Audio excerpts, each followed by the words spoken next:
Hello दोस्तों, नमस्कार। कैसे हैं आप सब? उम्मीद करते हैं आप सब बहुत ही अच्छे होंगे।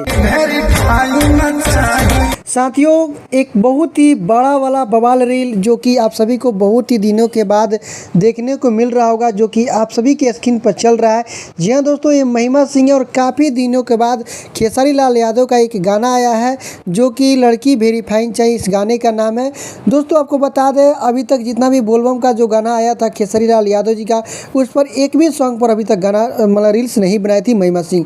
लेकिन आज देखिए इस गाने पर एक बहुत ही शानदार तरीके से एक शानदार गाना पर रील्स कैसे बनाई है, लड़की वेरीफाइन चाहिए।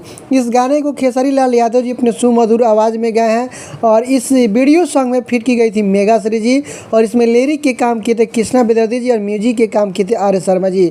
साथियों, आप सभी को बता दें कि महिमा सिंह बहुत सारे गाने पर तो रील्स नहीं बनाते, लेकिन जब कोई ना कोई बड़ा वाला जो गाना होता है उसी पर अपना एक रील बनाकर बता देती है कि हाँ ये गाना है लाइक सुनने वाला। तो साथियों, ये आप सभी को रील देखने में कैसा लगा एक बार हमें कमेंट बॉक्स में लिखकर जरूर जाइएगा। तो साथियों, फिर से मिलते हैं एक नए वीडियो के साथ। तब तक के लिए टेक केयर, बाय बाय।